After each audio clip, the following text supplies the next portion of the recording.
Français d'Amérique, on va en reparler un petit peu plus tard. Et puis j'étais allé au lycée, ils vendaient, juste avant Noël, ils vendaient des petits trucs, des bouquets ou je ne sais pas quoi. Puis je m'étais mis là avec mon livre, et puis j'ai essayé de le placer, quoi, de le vendre. Et puis j'ai vu arriver une dame qui était déjà très connue, hein. Je crois qu'elle avait déjà fondé, je crois, les mamans de, c'est pas Maman de Washington? Maman autour de DC. C'est ça, quelque chose comme ça. Alors, j'ai vraiment été très, très, très impressionné. Et je continue à l'être par tout ce qu'elle fait.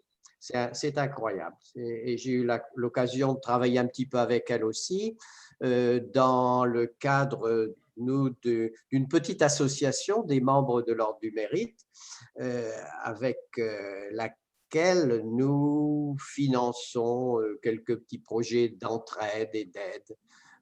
Donc, particulièrement d'ailleurs récemment, ou même 2 fois pour le Liban.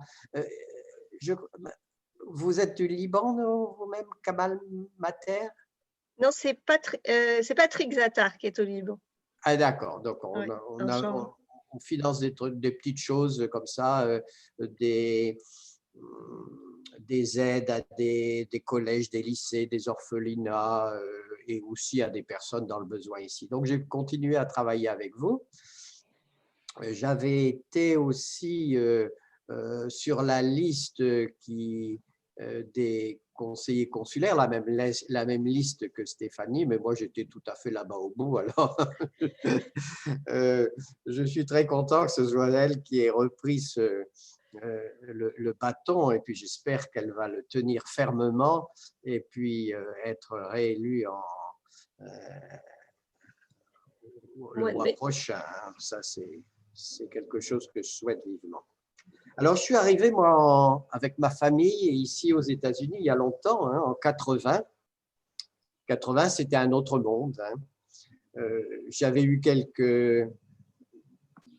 fait quelques petits trucs en France. Je suis diplômé de l'école polytechnique et puis de l'école des mines. Et j'ai fait une thèse de géologie après. J'ai donc été le directeur du service géologique en France et puis directeur d'une agence de l'eau. Ces agences qui, en France, s'occupent des problèmes de pollution et des problèmes d'approvisionnement en eau aussi. Mais donc, je suis venu aux États-Unis, à l'ambassade, comme conseiller scientifique. Pour moi, c'était tout nouveau. Je n'étais pas du tout diplomate de formation, mais scientifique de formation. Et donc, je suis tombé dans ce bain de l'ambassade. Vous connaissez la nouvelle ambassade, bien sûr, mais à l'époque, tous les services étaient dispersés dans Washington. C'était assez amusant. Il y en avait à High Street. Nous, on était à High Street. Il y en avait à L Street. Il y en avait là où se trouve actuellement le Cosmos Club pour les militaires. Ce qui fait que c'était moins, j'allais dire, un petit peu ghetto, comme l'est maintenant l'ambassade que j'aime bien pourtant. Alors, j'ai connu des tas d'ambassadeurs. Connus, ça veut dire que oui, je les ai rencontrés plus ou moins.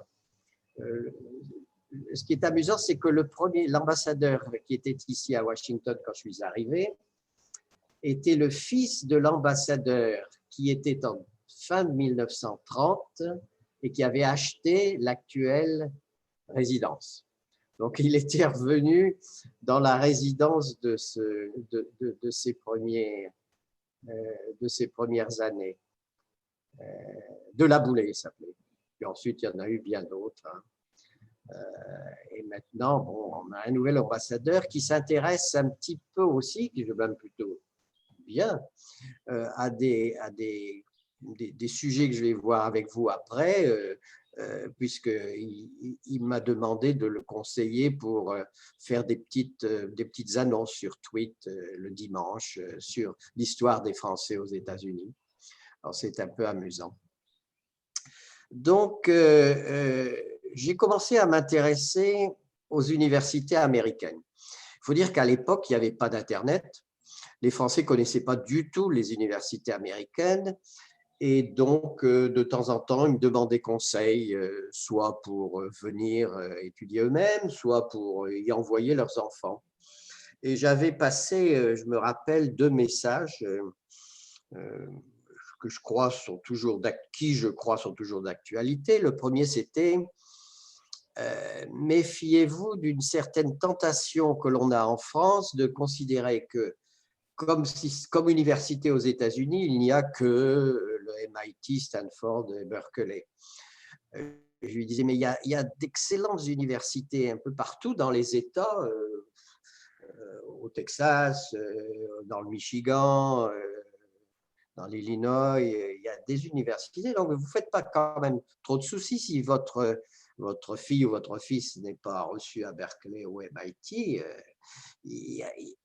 Rien n'est perdu, loin de là. Le système universitaire américain donne une chance à tout le monde. Je crois que ceux qui l'ont connu, j'espère, sont d'accord avec moi, donne une chance à tout le monde. On peut revenir, on peut arrêter, on peut repartir. Il n'y a pas du tout ces, comment dire, ces couperets qui tombent encore que ça s'améliore beaucoup en France. Et je leur disais aussi, leur passer un second message, je leur disais, puisque beaucoup d'entre eux essayaient toujours de dire oui, mais si j'entre dans une université, puisque nous, on fait une 12e année d'études secondaires, on va avoir quand même des crédits, non, on peut raccourcir un peu. Bon, alors je sais bien que raccourcir un séjour dans une université, c'est quand même beaucoup d'argent gagné. Je disais, dans les universités américaines, c'est beaucoup encore le temps qui compte. Il faut prendre le temps de faire changer d'état d'esprit un jeune. L'université, c'est à la fois une formation technique ou scientifique, mais c'est aussi une formation humaine. Alors bon, voilà, c'était deux choses que je rabâchais tout le temps, et puis j'ai fini par le dire dans un livre que j'ai écrit. En fait, j'en ai même fait 2 ou 3 sur les universités américaines. Alors maintenant, c'est vraiment obsolète, parce que, enfin, pour eux, oui, assez obsolète, parce que avec l'Internet, les gens connaissent parfaitement les universités américaines et peuvent savoir tout ce qui s'y passe. Mais quand même, je leur expliquais des choses. Quelle est la différence, par exemple, entre une University of Colorado et Colorado State University? C'est quand même des différences importantes venues de l'histoire et qui demeurent. Qu'est-ce que c'est qu'une land-grant university et pourquoi c'est différent d'une autre? Qu'est-ce que c'est qu'un four-year college? Quel avantage ça peut fournir par rapport à une énorme université avec 40 000 ou 50 000 élèves. Donc, il doit encore y en avoir quelques exemplaires qui traînent d'occasion, mais à l'époque, ça avait beaucoup servi. Et une chose dont je suis encore, pardonnez-moi, un peu fier, c'est que à l'époque, il y avait le service national et donc beaucoup d'universitaires français ou de jeunes ingénieurs sortant des écoles françaises avaient la possibilité de faire une année, de passer une année, ou plus exactement, c'était 18 mois, aux États-Unis dans le cadre de ce qu'on appelait le VSNA, des volontaires du service national. Et donc, j'ai pu organiser ça et quand je suis parti, il y avait chaque année au moins 100 à 150 jeunes Français qui étaient venus passer un an au lieu de leur service militaire dans une université américaine et donc qui ont tissé des liens qui font que maintenant les relations entre universités françaises et américaines sont beaucoup plus serrées. Pas forcément à cause de ça, mais un petit peu à cause de ça quand même. Voilà, alors c'est une première petite histoire que je voulais vous raconter. J'ai connu donc la construction de la nouvelle ambassade. Une petite anecdote à ce sujet. Donc, elle a été ouverte, la nouvelle ambassade a été ouverte en septembre 84, juste au moment où je partais. Auparavant, elle était l'ambassade elle-même, pas la résidence qui était toujours la même, l'ambassade elle-même était juste derrière la mosquée maintenant. Vous voyez la mosquée sur Massachusetts Avenue? Donc, il y avait un immeuble là où se trouvaient les services, enfin, une partie des services de l'ambassade, les services politiques essentiellement. Et le consulat était sur, je crois qu'il était sur California, un petit peu derrière. Et donc, quand on a construit la nouvelle ambassade, avant qu'elle ne soit finie, bien entendu, le ministre de la Culture en France, c'était Jacques Lang. Tout le monde connaît Jacques Lang. Alors, il était venu voir les plans. Et il a piqué une rogne en disant, mais c'est rien du tout, vos plans. Qu'est-ce que c'est? Qui est-ce qui a eu l'idée de bâtir, de faire un bâtiment pareil? Ça vaut rien. Et donc, il a obligé l'architecte à remettre ses plans sur la table à dessin. Et c'est donc lui qui a imposé de changer ce qui est actuellement la Maison française.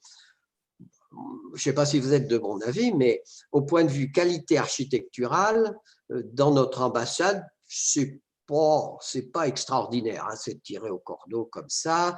Il y a par contre une partie qui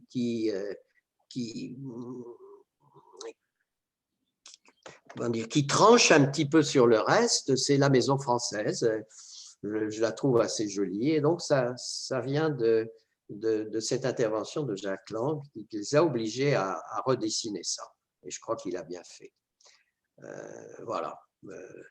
Maintenant, si vous avez sur cette première partie, la deuxième partie de cette petite causerie, eh ben, je vais reprendre dans le fond un autre dada que j'ai eu ensuite, c'était l'histoire des Français en Amérique. Alors donc sur ce propos, ouais, bon, peut-être on laissera les questions pour après. Qu'est-ce que tu en penses, Stéphanie? Sauf s'il y a des commentaires ou des petites questions qui viennent spontanément des participants. Oui, il y a François, un doigt qui se lève. Oui. Bonjour. Bonjour. François. Moi, je suis à BFFDA, je dois être un miles de Stéphanie. Donc, ouais. Et d'où j'habitais aussi, moi j'ai habité à Green Tree pendant 20 ans. Quoi. Voilà, j'y passe régulièrement. Alors, j'ai travaillé, je ne sais pas si j'ai eu la chance ou la malchance de travailler en tant que bénévole quelques semaines à l'ambassade française. Oui. Il y a quelques temps, juste avant la pandémie. Je dis malheureusement parce que ça s'est arrêté avec la pandémie. Ils ont renvoyé tout le monde à la maison. Et puis, c'est encore dans un statut transitoire. Et c'est amusant ce que vous dites sur l'architecture parce qu'en fait, quand ils m'ont fait visiter, ils étaient toujours très fiers de me faire visiter les bâtiments, le restaurant, la maison française.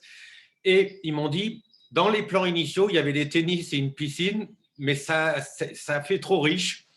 On a cru que ça n'allait pas passer, donc ils ont dû garder la piscine, le tennis, mais la piscine allait passer à la trappe. Ah ouais? Et quand on voit maintenant l'ambassade allemande qui est quelques miles plus loin, on se dit qu'ils auraient peut-être mieux fait de tout garder parce qu'on a l'air une classe en dessous. C'est vrai. Non, mais c'est vrai. Moi, j'aime beaucoup, au point de vue architecture, j'aime beaucoup l'ambassade allemande. Ouais. C'est une très belle ambassade, une très belle architecture, qui est vraiment une architecture du 21e siècle. Hein. La nôtre… Elle vieillit mieux, l'ambassade allemande, oui. Ah oui, oui.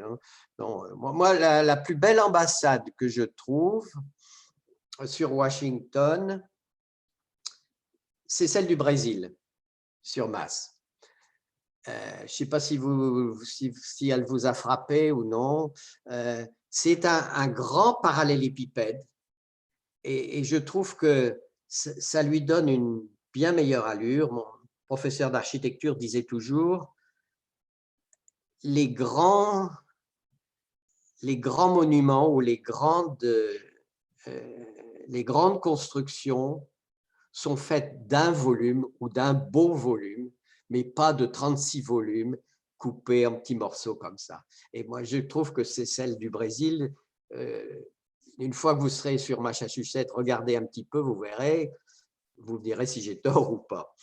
La seconde plus belle… J'étais sur Google il y a 2 secondes et j'y l'ai vue, elle est très belle. Pardon? J'étais sur Google il y a 2 secondes, en même temps que vous parliez. Je regardais sur Internet. Effectivement, c'est du moderne, mais elle est très belle. Ah oui, elle a de Elle est l'allure. minimaliste et j'aime ce style. La seconde, à mon avis, c'est celle du Canada, qui a été dessinée par Pei, l'architecte du Louvre, enfin du Louvre, de la pyramide du Louvre, l'architecte de plusieurs bâtiments du MIT. On retrouve toujours Pei, c'est-à-dire les triangles, les constructions comme ça. Et c'est la seconde plus belle, à mon avis. Mais les avis en dessin, en architecture peuvent varier beaucoup. C'est la seconde plus belle, me semble-t-il. Je ne sais pas si vous la connaissez, vous en avez une idée, non? Vous l'avez déjà vue? Elle est très, très, très bien. Le Pei, oh bah oui, aussi, il a dessiné l'aile nouvelle, bon, maintenant elle a bien 30 ans, du musée Museum of Arts à Washington. Et là aussi, on a ces grands volumes avec des triangles comme ça. Voilà, c'est un de mes autres dadas. Voilà. Donc, vous avez vécu quelque temps dans l'ambassade.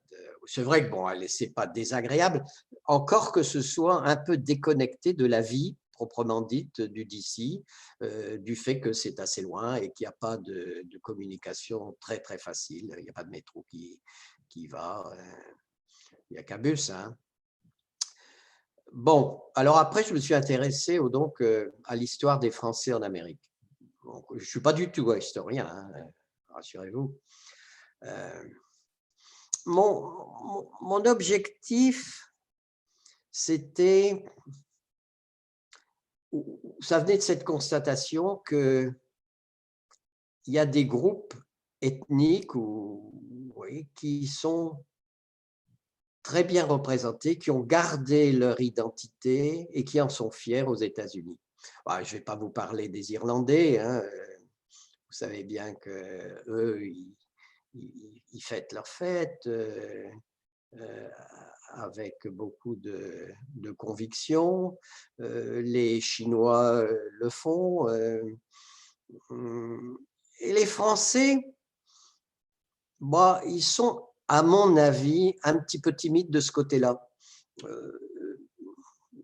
Le 14 juillet, Bastille, c'est fêté à Washington, mais c'est pas très connu ailleurs.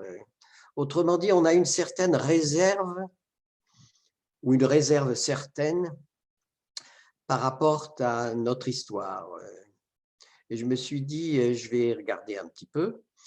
Bon, c'est certes, tout le monde connaît Lafayette. Lafayette est bien respecté, ce qu'il a fait, ce qu'on a fait pour l'indépendance. Mais il y a mille et une choses, il y a énormément de points d'histoire ou de contributions des Français à la formation des États-Unis et du Canada, bien sûr, disons de l'Amérique du Nord, qui ne sont pas connus, qui méritent de l'être et ils méritent que les Français soient fiers de ce que leurs ancêtres sur ces terres ont fait ou ont contribué à faire. Je ne sais pas si c'est peut-être un petit peu ringard de dire ça, mais enfin bon, je trouvais que ça valait peut-être la peine de regarder ça. Parce que je ne connaissais pas d'histoire vraiment des Français aux États-Unis. Il y en a eu quelques-unes, il commence à y en avoir, il a commencé à y avoir quelques comment dire, quelques émissions de télévision, mais bon, elles sont toutes toujours autour de la Louisiane, il faut bien dire.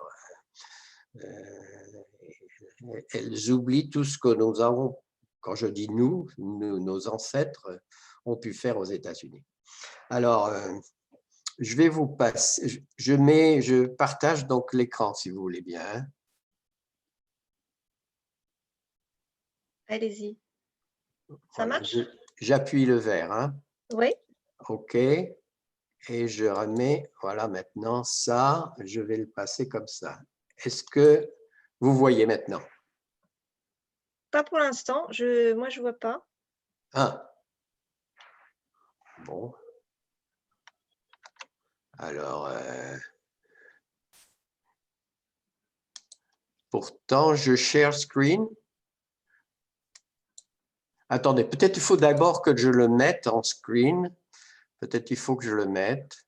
Voilà, et je vais le partager.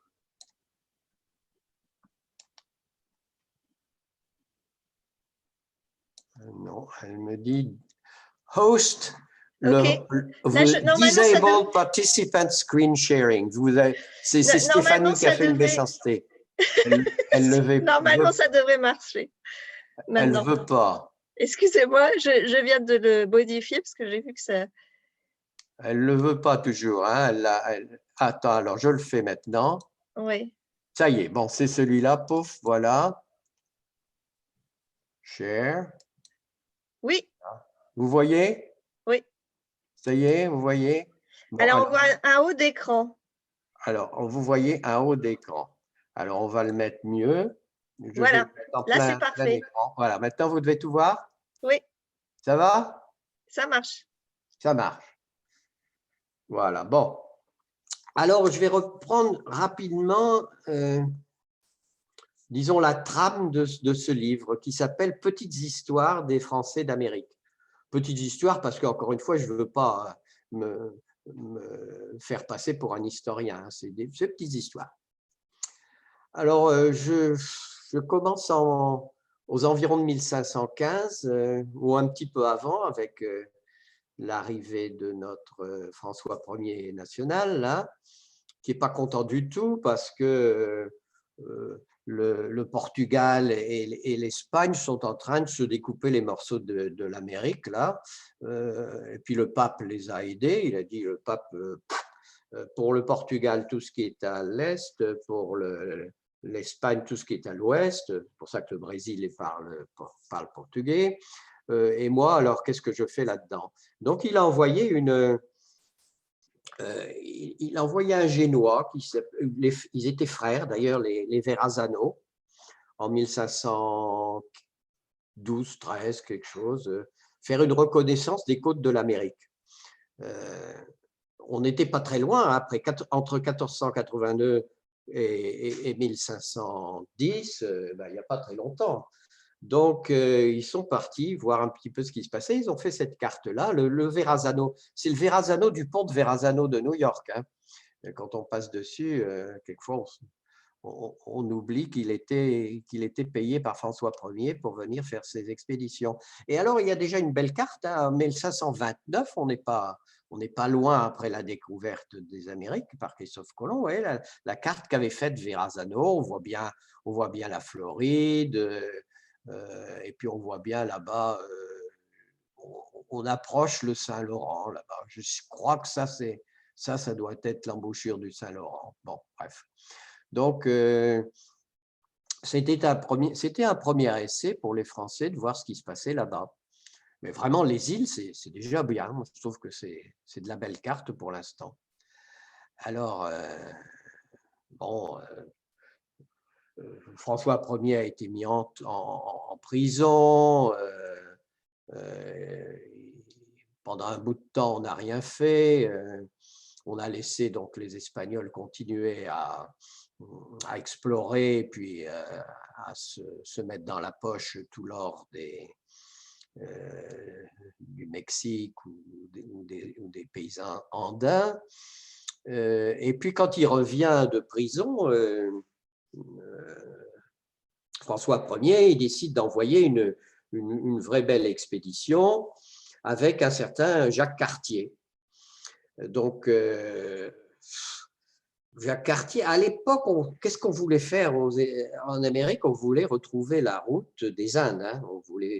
On cherchait un moyen de passer de l'autre côté et de retrouver ce qu'on appelait les Indes, c'est-à-dire en fait l'Extrême-Orient actuel. Quoi.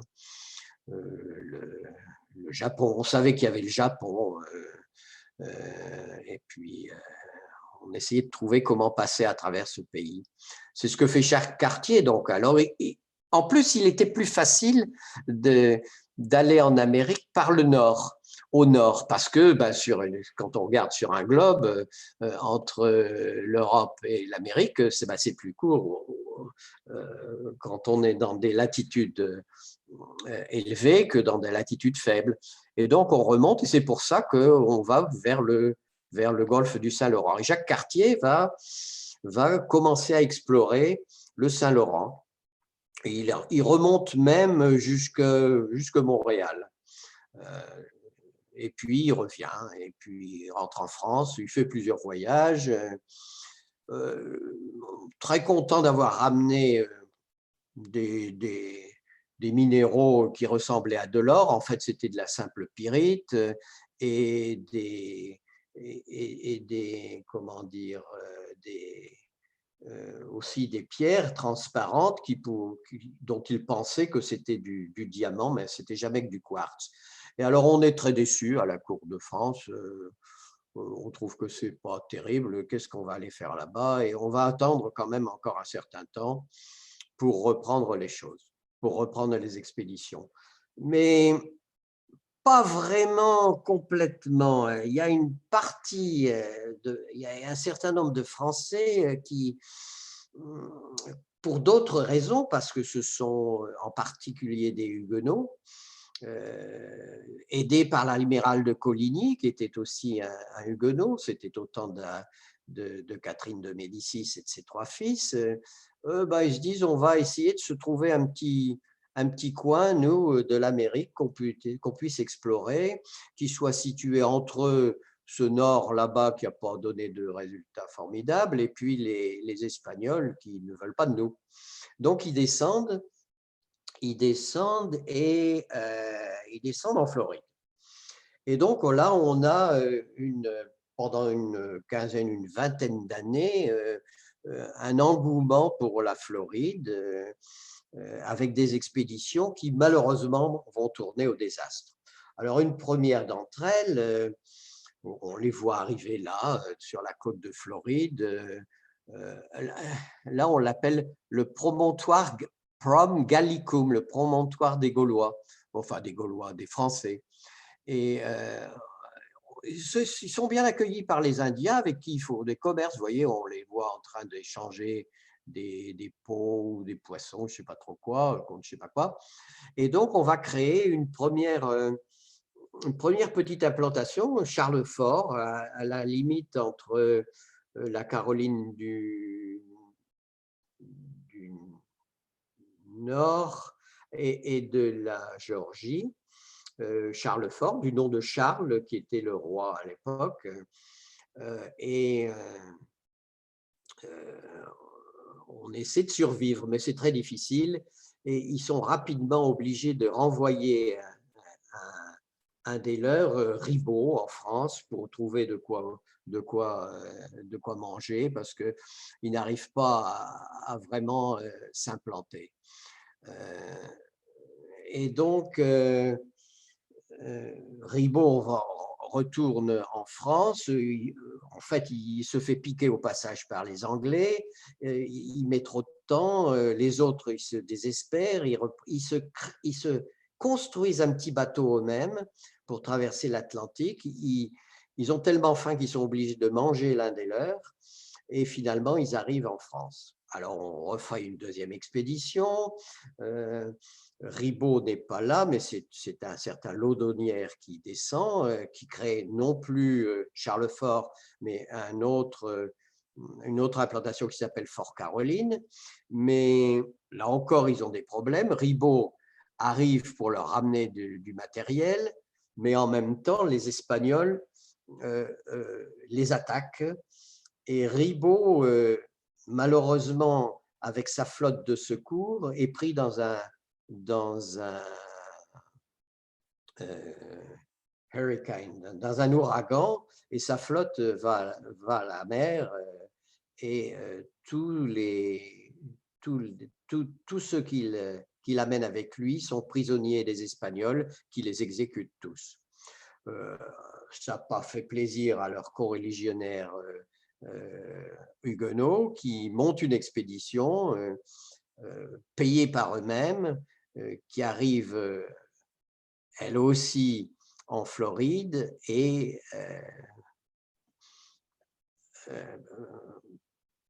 surprend les Espagnols et à leur tour exécute tout le monde.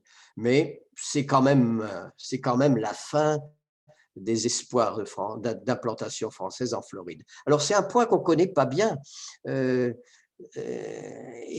je montrerai un petit peu plus tard ce qu'il en reste et pourquoi on essaie à ce moment de faire revivre cette histoire des Français en Floride. Bon, alors au Canada, on renvoie quand même maintenant d'autres expéditions. On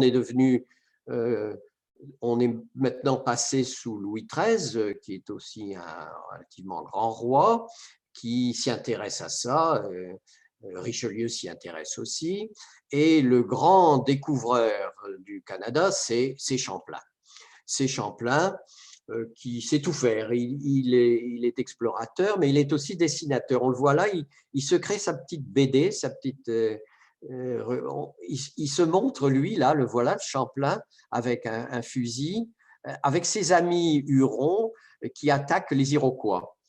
Bon, c'est assez amusant parce que cette animosité entre les Français et les Iroquois va durer longtemps à cause de ces premières bagarres entre Hurons et Iroquois. Mais Champlain est vraiment le créateur de la Nouvelle-France, on appelle Nouvelle-France, donc c'est cette implantation au Canada. Alors ça ne se fait pas très facilement, hein, cette implantation. Ils sont aidés par des jésuites en particulier qui viennent, mais que toujours les Iroquois torturent lorsqu'ils peuvent les prendre. On voit aussi, ils sont très connus maintenant dans le folklore, dans l'histoire du Québec. Ce sont les martyrs jésuites qui sont tués dans des conditions affreuses par les Iroquois. Mais bon, ça commence à grossir notre implantation canadienne et on pense maintenant qu'il faut essayer de trouver une sortie toujours vers l'Asie, ce fameux espoir de trouver la route des Indes. Et donc, il y a des explorateurs qui vont se mettre en route, en particulier le père Marquette. Mais au lieu d'aller vers l'ouest, les fleuves, ils s'aperçoivent qu'ils descendent vers le sud. Qu'à cela ne tienne, on les descend le long de l'Ohio, puis du Mississippi. Et puis, on se trouve de plus en plus au sud. Et finalement, l'un de ces explorateurs, qui est Cavelier de la Salle, arrive au golfe du Mexique. Autrement dit, pour la première fois, on a par bateau permis de rejoindre depuis le golfe du Saint-Laurent au nord jusqu'au golfe du Mexique. C'est un grand tour. Et on voit ce pauvre La Salle, parce que, bon, je dis pauvre La Salle parce qu'il sera tué un petit peu plus tard par ses propres gens. Le pauvre La Salle arrive dans le golfe du Mexique et prend, au nom de Louis XIV, possession de ce qu'ils appellent la Louisiane. Alors voilà une première carte qui monte aux environs un tout petit peu après la découverte du golfe du Mexique par Cavelier de la Salle en 1682, puisqu'elle est de 1709, cette carte. Vous voyez que tout ça, depuis le nord là-bas, le Saint-Laurent ici, depuis le Saint-Laurent jusque les Grands Lacs et le golfe du Mexique, la Louisiane, tout ça est français. Il n'y a plus qu'un petit truc aux Espagnols ici en Louisiane et maintenant les Anglais qui arrivent. Voilà. Alors à un moment, donc au début des années 1700, l'Amérique est quasiment, à l'exception de ces deux petits paquets-là, enfin petits mais encore modestes, l'Amérique est quasiment entièrement française. Voilà, c'est immense et c'est trop immense, c'est trop grand. C'est trop grand pour depuis la France, protéger tout ça. Vous me direz, bon, les Anglais, ils le protégeront bien leur partie eux-mêmes, alors qu'ils sont assez loin. Mais bon, ils ont plutôt une tendance, les anglo-saxons, les Anglais, et surtout plus tard les Irlandais, ont une tendance comment dire, à s'expatrier, ce que les Français n'ont pas tellement. Et puis, bon, voilà, il va commencer à avoir des craquements dans le système. Ça va commencer par la perte de l'Arcadie. L'Arcadie, je reviens sur un petit peu plus tôt, l'Arcadie, c'était un tout petit morceau ici, mais il n'est pas très bien marqué sur cette, non, il n'est pas bien marqué sur cette carte. L'espèce de lèvre qui se trouve au sud du Saint-Laurent, dans l'actuel Québec. L'Arcadie tombe au début des années 1700, non pas par les Anglais, mais par maintenant les colons. C'est peu des troupes d'Angleterre qui vont prendre l'Arcadie, c'est les colons du Massachusetts qui trouvent qu'il n'y a pas de raison pour qu'ils ne remontent pas un peu au nord. Donc, ils vont prendre l'Arcadie et ça va être une longue histoire durant 50 ans. L'Acadie, maintenant, le R est tombé, l'Acadie, les Acadiens refusent de devenir citoyens anglais et veulent garder leur citoyenneté française. Les Anglais patientent pendant une trentaine d'années, ou même près de 50 ans, et finalement, ils expulsent les Acadiens. C'est le grand dérangement que tous les Québécois connaissent, une partie terrible de leur histoire, où finalement les Anglais éjectent de l'Acadie tous les Acadiens qui vont devoir se disperser. Les uns viennent en France et les autres vont descendre en Louisiane en particulier. Donc, c'est de cette expulsion des Acadiens, de ce grand dérangement, va commencer le peuplement de la Louisiane. Ils étaient très bons en culture, les Acadiens, ils savaient très bien faire, ils sont très courageux, et on connaît cette histoire qui a été racontée dans de nombreux livres. Et puis ça continue, le craquement continue, toute cette grande frontière dans le fond là, entre les Anglais et les Français, le long de l'Ohio en particulier, eh bien, elle est attaquée de plus en plus par les colons anglais. Petit à petit, tous les forts qui avaient été bâtis le long de cette frontière, dont par exemple Pittsburgh est bâti sur un fort de l'époque, tous ces forts-là vont tomber petit à petit jusqu'au jour où va tomber le Québec. Les Anglais, cette fois-là, apporte un sérieux coup de main aux colons. La flotte anglaise fait ce qui a été probablement le plus important des débarquements ou comment dire, la plus importante des flottes de guerre déployées jusqu'au début du XXe siècle, qui est l'arrivée d'une énorme flotte anglaise qui va s'attaquer au Québec et à la ville de Québec. Et la ville de Québec va tomber. Montcalm est tué, de même d'ailleurs que Wolfe, qui était son opposant anglais. Montcalm, on le voit ici sur son cheval, et il va mourir très rapidement.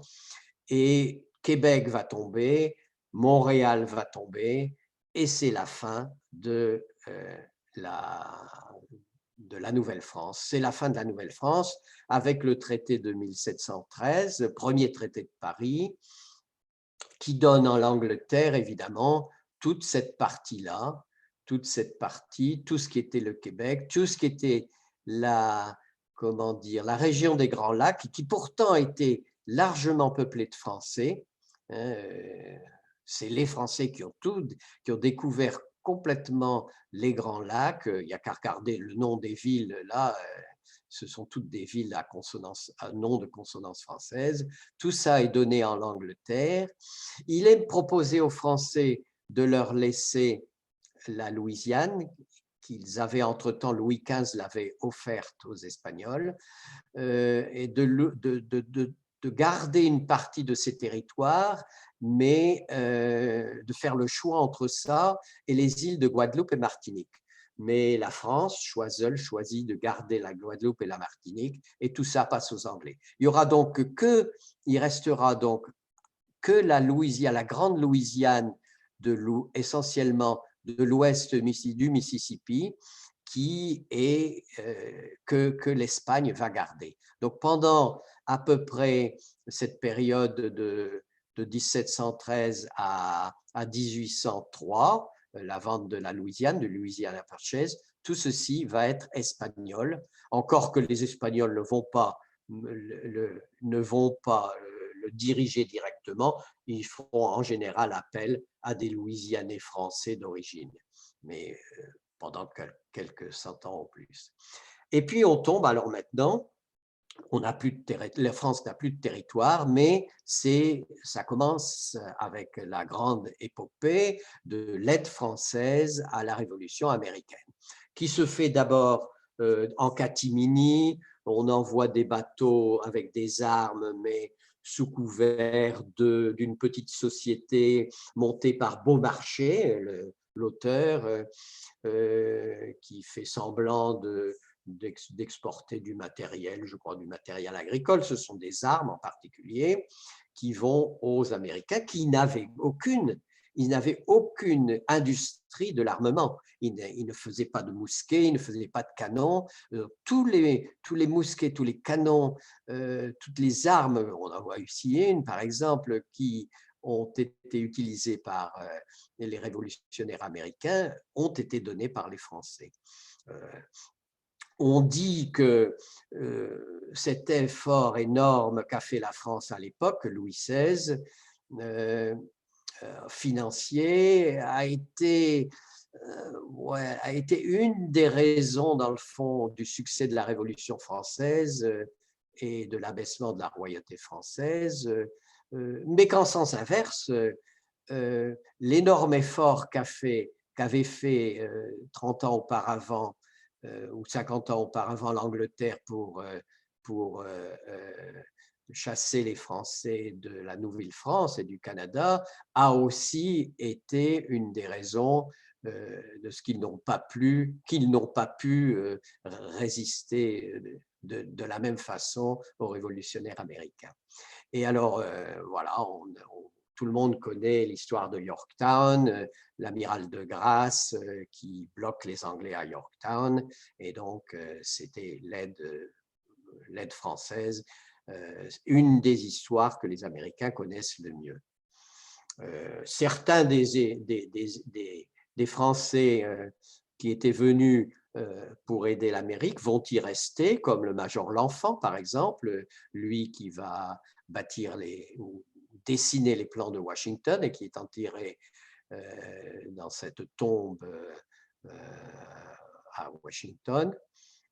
Et la terre américaine, maintenant, devenue indépendante, deviendra de plus en plus un lieu, une terre d'asile pour des gens qui fuiront. Ceux qui fuiront la Révolution française, ceux qui fuiront la Révolution des esclaves dans la grande île de Saint-Domingue, qui maintenant est Haïti et Saint-Domingue.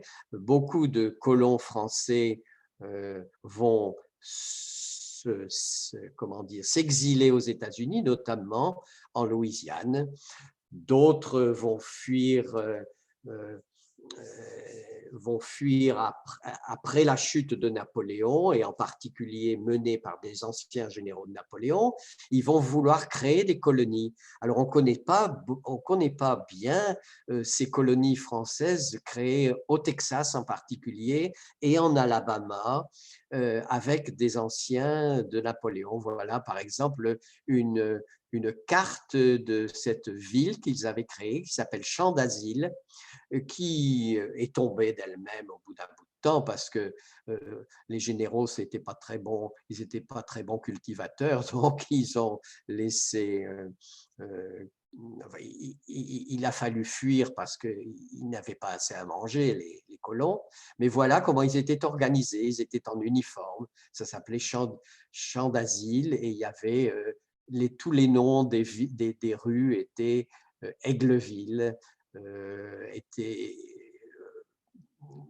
bâtis autour soit de victoires de Napoléon, soit des souvenirs aussi. Donc, il y avait aussi une colonie en Alabama qui, elle aussi, est tombée au bout d'une cinquantaine d'années. Voilà, ça s'appelait la Vine and Olive Colony. Le nouvel État de l'Alabama voulait implanter une culture de la vigne et de l'olivier. Et donc, les voilà qui accueillent les Français. Il y a eu des films qui ont été faits dessus. John Wayne, par exemple, là, qui vient à l'aide des colons de la colonie qui sont attaqués par des gens qui n'avaient pas le droit de piquer leur terre. Bon, un peu plus tard, alors maintenant ce n'est plus en tant que terre d'asile, mais terre d'aventure, les Français vont aller en grande quantité en Californie lors de la découverte de l'or en 1948. On voit ici, travail en Californie. On fait énormément de sociétés françaises pour l'exploitation de la Californie. Et après la Révolution de 1948, le gouvernement crée une loterie pour envoyer les anciens révolutionnaires dont ils n'avaient plus besoin en Californie, une loterie donnant comme prix le passage en bateau jusqu'en Californie. Le passage se faisant soit par le Cap Horn, soit on commençait à arrêter dans ce qui sera un peu plus tard le canal de Panama. On commençait à traverser par terre avec toutes les difficultés dues au climat et aux Indiens de l'époque. Donc, énormément de Français en Californie. Viendra aussi la guerre de sécession et les Français seront très actifs dans la guerre de sécession, non seulement du côté sudiste, parce que bon, les Louisianais, bien qu'ils aient été maintenant américains depuis une génération, avaient toujours leur cœur du côté du sud, et donc, mais aussi dans le nord, par exemple. Voilà un général, on le voit ici inspectant une batterie à Washington.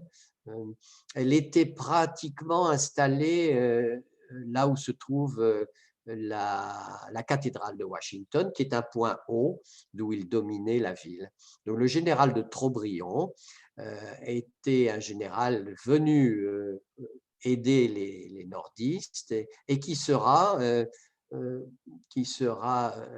repris dans l'armée américaine après la fin de la guerre civile. Voilà. Alors, je peux maintenant, on peut s'arrêter quelque temps si vous voulez, je vais maintenant vous passer quelques petites vignettes, des petites parties de cette histoire, si vous voulez, illustrant ceci ou cela. Est-ce qu'on vous arrêtez un moment maintenant, Stéphanie? Non, sauf s'il y a des petits commentaires ou des questions. Moi, je voulais juste vous dire, Jacques, je ne sais plus si je vous l'avais raconté, que en fait, je suis une descendante directe de ces Acadiens qui ont été chassés, mais mes ancêtres sont allés en France. Et ils ont été très mal reçus, sauf ceux qui sont allés à Belle-Île. Alors, nous, on a reçu du roi un morceau de terre, parce que justement, vous avez dit que les Acadiens étaient de très bons cultivateurs, ils savaient s'occuper des terres arides. Et donc, le roi leur a donné des terres qui n'avaient jamais été cultivées. Il pensait personne n'en avait rien fait en France, dans le Poitou. Dans le Poitou. Et ils ont été aussi, ils ont fait une colonie à Belle-Île. Ok. Belle-Île a été colonisée par les Acadiens à cette époque, oui. Mais honnêtement, en général, ils n'ont pas été très, très bien. La France n'a pas fait grand chose. Non, non, c'était vraiment… Ils ont Ils ne donné… pensaient pas qu'ils allaient survivre, en fait, et ils ont survécu. Et donc, il y a une ligne acadienne toute droite, avec, donc c'est une route, avec des fermes de part et d'autre, qui sont encore là. Il y a encore la trace de ces fermes. Et donc, mon arrière-grand-mère,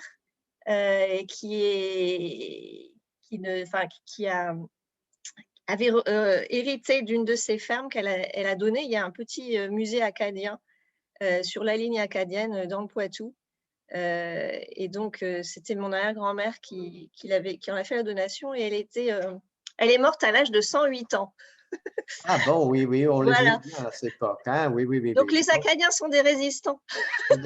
Ils ont été des résistants pendant, enfin, ils ont été des résistants pendant à peu près 50 ans. Hein.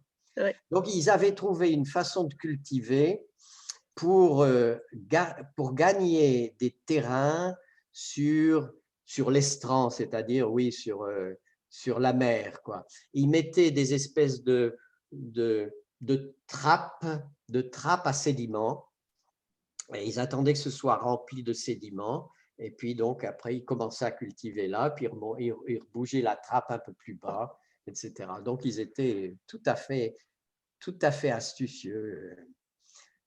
Et très, très, très bien organisés, et organisés en communauté. C'était une de leurs forces aussi, semble-t-il.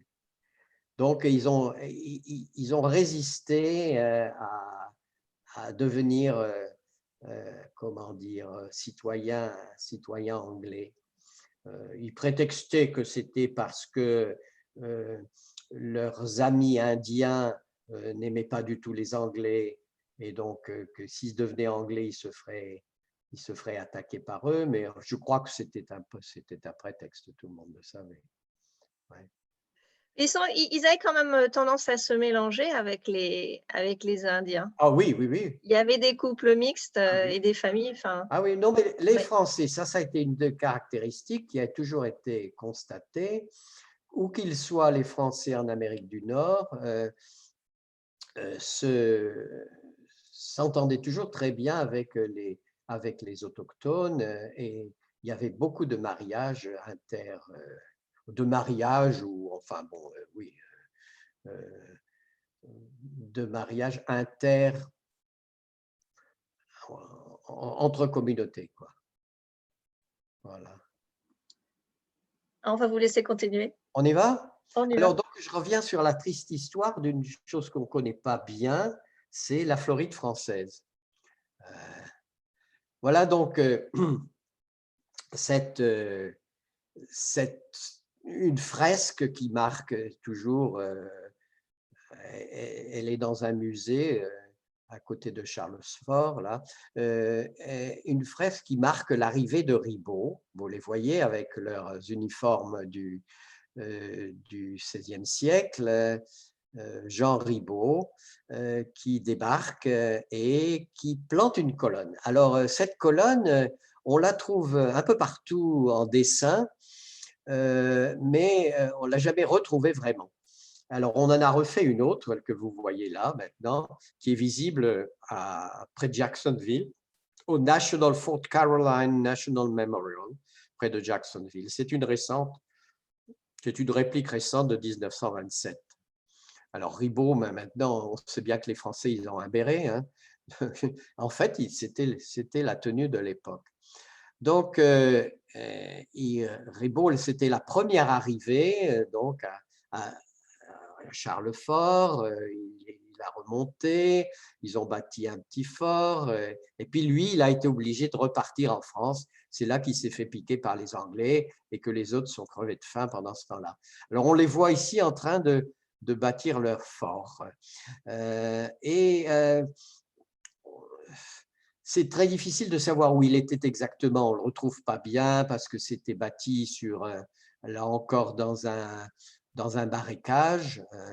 Donc, il y a beaucoup de de travaux, et particulièrement de la géophysique, qui est faite pour retrouver les traces, mais c'était du bois, évidemment, c'est donc très difficile, c'est très difficile à retrouver. Alors, oui, il y a aussi une chose intéressante, c'est qu'il avait amené avec lui un dessinateur, on n'avait pas de photo à l'époque, bien sûr, hein, un dessinateur pour prendre, comment dire, pour qu'on ait quelque chose à montrer en France en rentrant. Il s'appelait Jacques Lemoyne, M-O-Y-N-E, qui a survécu, qui est rentré en France, mais entre-temps, il a perdu tous ses dessins. Il a tout perdu, donc il a été obligé de reconstruire tout ça, de redessiner tout ça de tête, ce qui est tout à fait remarquable. Et ça a été largement publié en France et en Europe parce que c'était des Huguenots, pour beaucoup, et que les Huguenots tenaient comment dire, l'industrie du livre en Europe à l'époque, en particulier à partir de la Hollande. Et donc, ça a été très facile à redistribuer et à montrer au maximum de personnes. Donc, je vous dis, plus tard, une nouvelle expédition est faite avec Le Daunière et puis ensuite Ribaut pour venir donner un coup de main avant justement que les Espagnols les trucident tous. Et Ribaut donc avait une très belle flotte, mais l'ouragan les a jetés à la côte, ils ont coulé. Et actuellement, il y a quelques années, il y a une société privée qui s'intéresse toujours à la chasse au trésor, qui a trouvé la trace de ce canon au large de Cap Canaveral. Et on voit bien que c'est un canon fleur de lys. Et on sait très bien de quel canon il s'agit parce que la marine tenait un compte très précis de ce qu'ils mettaient dans les bateaux des expéditions, et Ribaut avait une expédition française payée par le roi. Donc on sait très bien de quelle coulevrine il s'agit, on l'a repéré. Et donc cette société privée a, comment dire, prétendu qu'elle était maintenant propriétaire de cette épave et qu'elle allait donc pouvoir la prendre. Un canon comme ceci se vend plusieurs dizaines de millions de dollars. Mais l'État français a fait un procès et la loi, effectivement, la loi maritime stipule que ce qui est dans les épaves appartient au pays qui a payé l'expédition, qui a financé l'expédition, lorsque effectivement c'est un pays. Autrement dit, si ça avait été une expédition privée comme celle qui viendra après, ça appartiendrait à celui qui l'a trouvé, mais là, ça appartient à la France. Et donc, la justice américaine a, il y a 2 ans, statué que ça appartenait à la France. Donc, actuellement, bon, le consulat est très au courant de ça, l'ambassadeur aussi, et on attend évidemment de pouvoir monter une expédition, de pouvoir financer une expédition telle que celle qu'on a financée, similaire dans le golfe du Mexique, cette fois-ci, avec un des bateaux de Cavelier de la Salle qui s'appelle Labelle, le bateau de Labelle, qu'on a retrouvé, qui appartient donc maintenant à l'État français, mais qui a été sauvé après des travaux gigantesques. On a fait une espèce d'enclos dans la mer qui n'était pas très profonde pour protéger la belle, le bateau.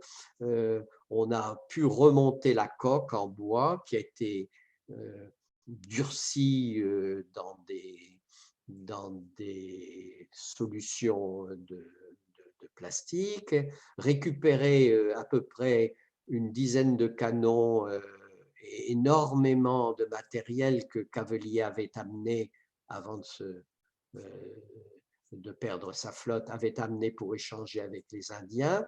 Et tout ceci, la France l'a prêté à des musées du Mexique. On peut aller voir cela. Elle l'a prêté pour 100 ans, reconductible. Donc, les musées peuvent encore espérer l'avoir dans 2 ou 3 siècles. Et tout un consortium de musées. Donc, on espère pouvoir récupérer le contenu de ce navire qui s'appelait la Trinité, à large de Cap Canaveral. Et voilà donc un autre dessin qui a été fait, cette fois-ci racontant l'expédition de revanche faite par les Français qui, avec l'aide des Indiens, vous voyez, les Indiens vont attaquer, voilà le drapeau espagnol, vont attaquer le fort que les Espagnols avaient bâti sur celui qu'ils avaient détruit. Et là, on cherche toujours aussi les emplacements de ce fort et on a récupéré déjà quelques-uns des canons des Espagnols. Et voilà donc la triste histoire de la Floride qu'on ne connaît pas beaucoup. Il y a une autre histoire qui est peut-être aussi intéressante, c'est celle des pirates français. Alors, dans les années 1750, 60, quelque chose comme ça, tout ce qui se passait en Louisiane, dans le golfe du Mexique, n'était pas très clair. Il y avait encore les Espagnols, il y avait les Français encore un peu, les Américains commençaient à descendre aussi. Autrement dit, c'était une sorte de no man's land et il y a eu des pirates qui ont, comment dire, qui ont profité de l'occasion pour monter des petites entreprises de raquettes sur tout le trafic qui passait et notamment qui allait à la Nouvelle-Orléans. En particulier, l'un d'eux, c'était Jean Lafitte, un homme qui est devenu célèbre dans la région. Si vous êtes allé à la Nouvelle-Orléans, vous avez pu visiter ce qu'on dit être la maison de Jean Lafitte. Il avait créé ce qu'il appelait, voilà ça c'est des dessins qui ont été faits probablement après sa mort, parce que Jean Lafitte, il n'avait pas du tout intérêt à se faire tirer le portrait pour se faire repérer ensuite par aussi bien les autorités américaines que les autorités espagnoles. Et il avait créé une sorte de petite république dans ce coin-là qu'il appelait Barataria Bay. Barataria Bay, voilà, c'est une baie très basse, bien entendu, avec des tas de petites îles, autrement dit, un endroit absolument parfait pour cacher sa flotte. Et il avait une flotte d'une centaine de bateaux et il va occuper une des îles, l'île de Galveston, pour ceux qui connaissent Houston, beaucoup plus à l'ouest. L'île de Galveston crée à nouveau une espèce de fortification là-bas. Alors, c'était un homme à la fois cruel et extrêmement, comment dire, séduisant pour la genre féminine. On le voit ici en train de ce qu'il appelait nettoyer, cleaning, un des ponts d'un bateau qu'il a capturé. Autrement dit, il n'y avait pas de quartier.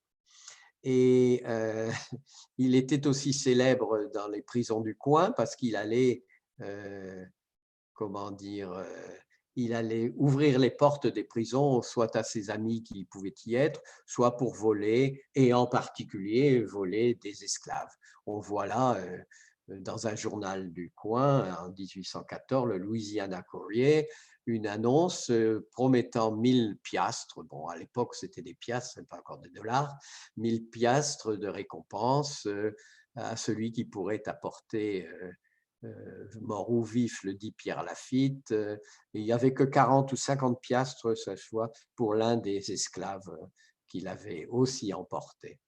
Donc c'était un homme, il a fait, comment dire, énormément il a été le héros de beaucoup de livres et surtout de deux ou trois films. The Buccaneer, le premier Buccaneer a été fait par Cécile B2000 avec Yul Brynner. On peut encore voir ce film, je crois. Alors, une autre petite vignette intéressante, c'est celle des Bonaparte. Alors là, il y a des histoires assez croquignoles à propos des Bonaparte aux États-Unis. On ne se raconte pas généralement très facilement dans les livres d'histoire américains, je crois. Les Bonaparte, après la chute donc, du grand frère Napoléon, non, même avant, les Bonaparte étaient fascinés par les États-Unis. Lui-même, Napoléon, avant d'être emmené à Sainte-Hélène, avait longuement hésité à prendre un bateau pour les États-Unis. Et puis, bon, il était fatigué, je crois, il n'a pas voulu. Il y a d'abord eu une petite histoire avec Jérôme, le plus jeune des Bonaparte, qui était officier de la marine, qui était assez bel homme, semble-t-il. Au cours d'une escale à New York, il rencontre une fille très, très séduisante elle aussi. Voici son triple portrait. Elle s'appelait Elizabeth Patterson. Elle était extrêmement riche,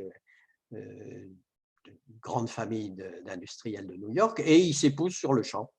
Ils vont vivre un petit peu ensemble, mais le grand frère n'est pas content. Le grand frère l'oblige à divorcer. Il va donc épouser, parce que le grand frère, il voulait mettre tous ses frères en Europe, dans différents pays pour s'assurer des alliés. Et donc, il lui fait épouser une princesse de Wurtemberg. Mais malgré tout, le jeune Jérôme et sa chère Élisabeth ont un enfant qui s'appelle Beau, qui lui-même a 2 enfants.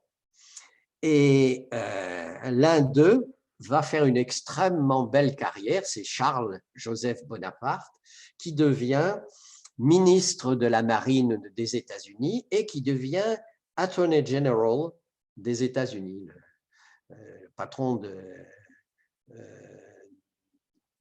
du ministère du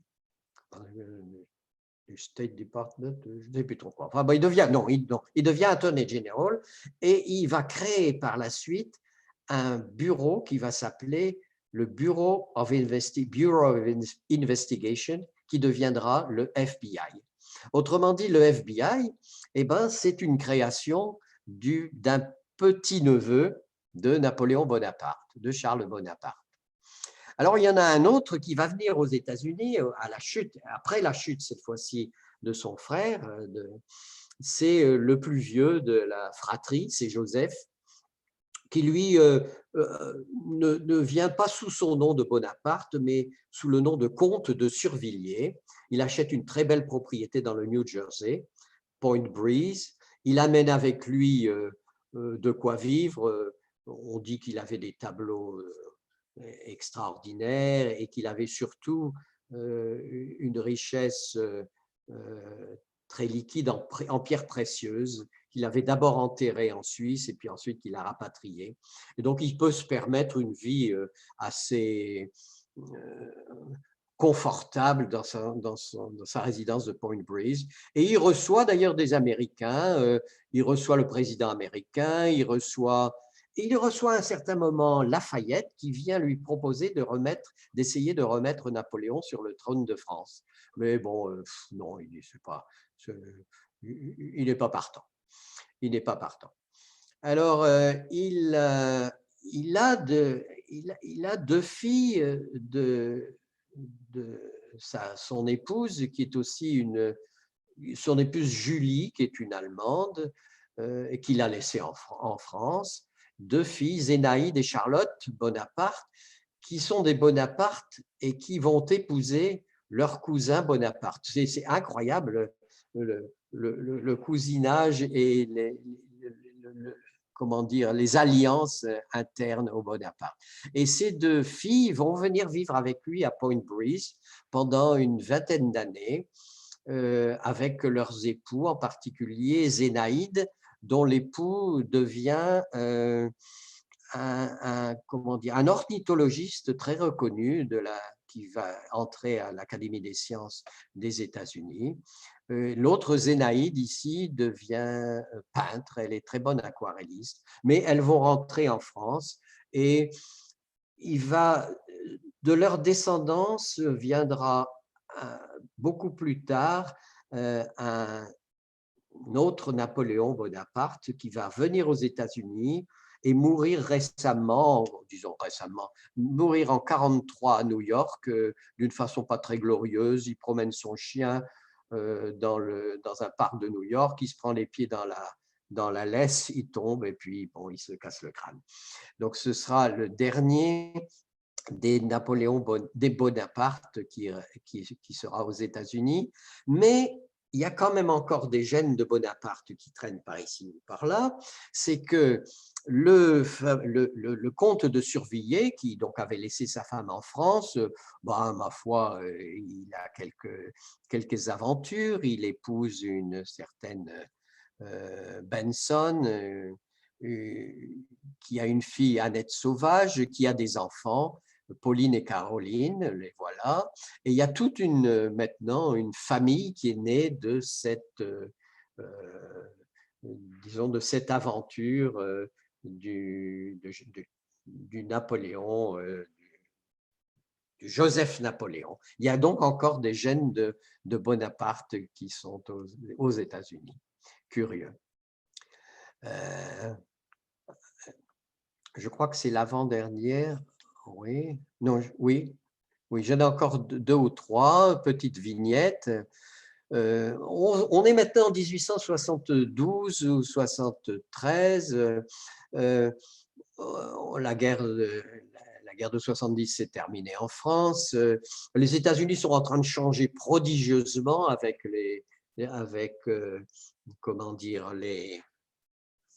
avec les chemins de fer. Et il y a deux Français qui sont comment dire, recrutés par le Harper's Weekly Journal pour, disons, pas photographier, puisqu'ils ne vont pas le faire sur des photos, mais montrer au public toutes les évolutions qui ont lieu dans ce pays. Et ils vont donc entreprendre un immense voyage pour l'époque, de la côte est à la côte ouest, tous les deux. Paul Franzoni et Jules Tavernier, deux Français, et emmener avec eux des grandes plaques de bois sur lesquelles ils gravent rapidement des dessins, des vues qu'ils prennent par-ci par-là, qu'ils envoient par le Pony Express à New York et qui vont être imprimés, et ça va donner donc des très belles planches du Harper's Weekly. On voit par exemple celle-ci, qui est à mon avis extraordinaire de qualité, toute une famille d'immigrés qui ont loué une voiture pour partir, on ne sait où, prendre le train pour rejoindre l'endroit où ils vont s'implanter. Alors la petite fille qui a son plus petit jeune frère ou petite jeune sœur sur les épaules, celui-là, je ne sais pas, il a son parapluie, il a gardé son parapluie. Voilà les meubles qu'ils ont amenés d'Europe pour leur grand voyage. Alors ici, il est en Utah. L'Utah est en train de changer aussi, et on voit le monsieur, le patron, qui vient présenter sa quatrième femme aux trois autres ici qui n'ont pas l'air tout à fait enchantés de cette nouvelle arrivée. Voilà aussi la vue, je trouve ça assez extraordinaire aussi, d'une famille qui est sur la piste. On voit très bien les marques des chariots qui demeurent encore d'ailleurs dans beaucoup de trails de cette époque, qui sont conservés pieusement, comment dire, les traces des roues des chariots. Alors, on ne sait pas si celui-ci il est sauvage ou pas, mais enfin. Et donc, Tavernier finit, le Jules Tavernier d'ici, là, il finit sur la côte ouest et il va s'intéresser plus aux Indiens. Voilà une extrêmement belle aquarelle qu'il fait d'un campement indien. Et il va traverser le Pacifique car il devient un peu fou et absolument obnubilé par les volcans. Et il va finir sa vie en peignant tous les jours des volcans à Hawaï. Donc, c'est un Français qu'on ne connaît pas trop, mais qui est assez bien connu parce que ses toiles ont une assez grande valeur maintenant. Voilà aussi l'histoire d'un Français, Girard, qui est certainement l'homme qui a été le plus riche aux États-Unis. C'était un marchand. On le voit ici discutant près d'un bateau sur une plaque qui est au pied de sa statue à Philadelphie. Il était extrêmement riche et donc il a été capable de racheter quasiment tous les avoirs de la Banque des États-Unis qui faisait faillite après la guerre de 1812. C'est lui qui a financé, dans le fond, les finances centrales des États-Unis après 1812. Il est très connu à Philadelphie car il a payé un immense campus sur lequel il a créé une université. Alors, il a fait des murs assez hauts parce qu'il ne voulait pas que les jeunes s'enfuient le soir pour aller, disons, courir le Guilledou dans la ville de Philadelphie. Mais il est connu comme étant un grand philanthrope de Philadelphie. Vous savez que la plus grande colonie française a été longtemps, évidemment, à Philadelphie. C'est là que les Français arrivaient. Donc, on voit ici sa statue en face d'un de ces bâtiments du collège. Il s'appelle le Stephen Jura College, qui est pratiquement réservé aux Noirs maintenant. Et voilà une très belle fresque. On le voit aussi sur d'autres dessins, disons, aidant ses compatriotes au cours d'une épidémie de fièvre jaune qui avait disons, fait des milliers et des milliers de morts à Philadelphie. Alors, un peu de folklore. Et, oui, vous voyez cette très belle maison alsacienne. Elle est au Texas, à Castroville. Elle a été démontée, elle date des années 1600, elle a été démontée en Alsace, transportée par navire et remontée à Castroville, au Texas. Castroville, du nom de Castro, qui était un Français. C'était un juif de la région de Bayonne qui avait été chargé par le jeune État du Texas de recruter des gens. Il les avait recrutés en Alsace contre du terrain. On lui promettait du terrain, qu'il a d'ailleurs tout perdu pour des raisons qui seraient trop longues d'expliquer. Mais il a amené énormément d'Alsaciens dans cette région qui est restée très alsacienne, près de Castroville, dans le Texas. Et puis, on voyait, chaque année, il y a des danses folkloriques en costume alsacien dans la région de Castroville, la petite Alsace. Et puis, le dernier va être toujours dans le folklore.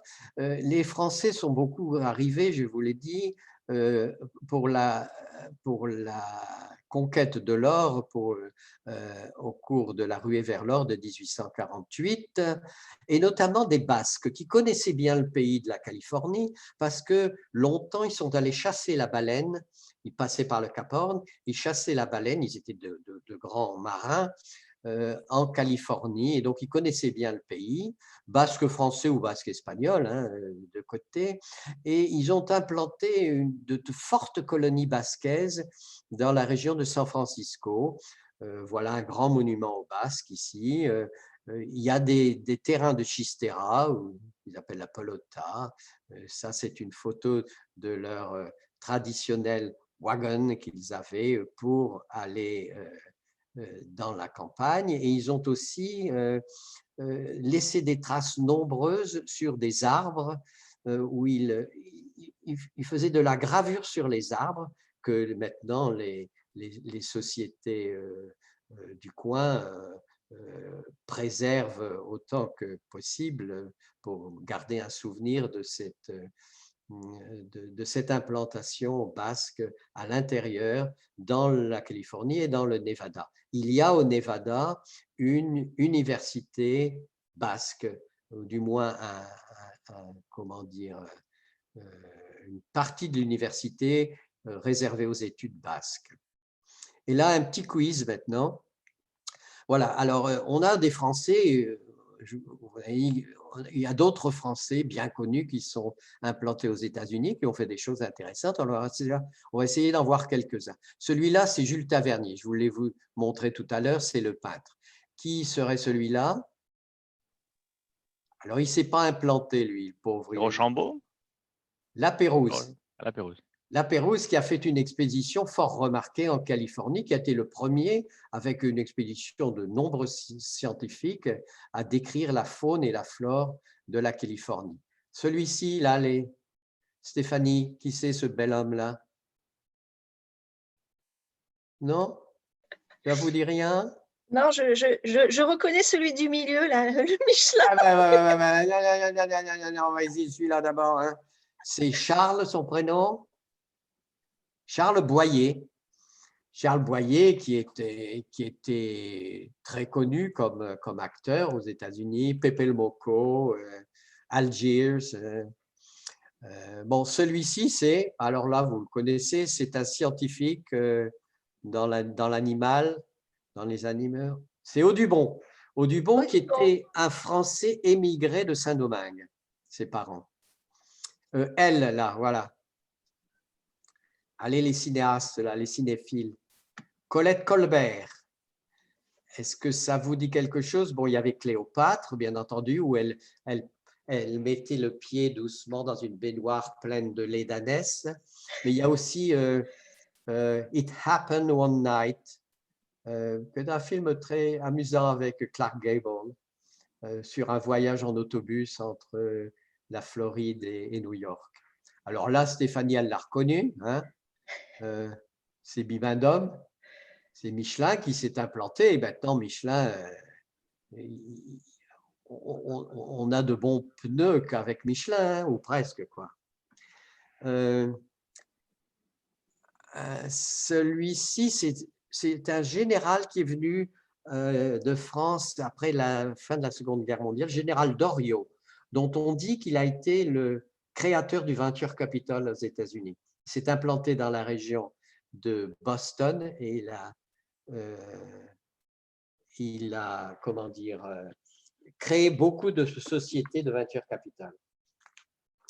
Alors, celui-ci, c'est Schlumberger, qui a créé sa société de pétrole qui fait maintenant, qui est la grande société de géophysique dans les puits.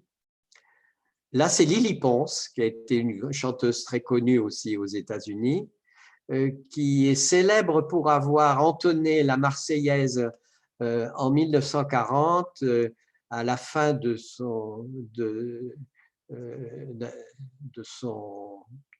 la production de Lucie de la Mer Morte pour inciter les Américains à entrer dans la Seconde Guerre mondiale. Et puis là, pour ceux qui connaissent, font un peu de mathématiques, c'est une fractale, car on a eu longtemps aux États-Unis un professeur qui a été le père et l'inventeur des fractales, qui sont utilisés maintenant dans tous les logiciels de traitement de données, qui était Mandelbrot, Benoît Mandelbrot, qui a été un grand scientifique de l'Académie des sciences aux États-Unis. Et puis voilà, je terminerai sur un peu de couleur, montrant que les États-Unis et le Canada aussi ont célébré quand même un certain nombre de ces événements par des timbres. Voilà donc des timbres de Lafayette, ici. C'est un timbre relativement récent, celui-là. Voilà, où est-ce qu'il y en a un autre de Lafayette, je pense.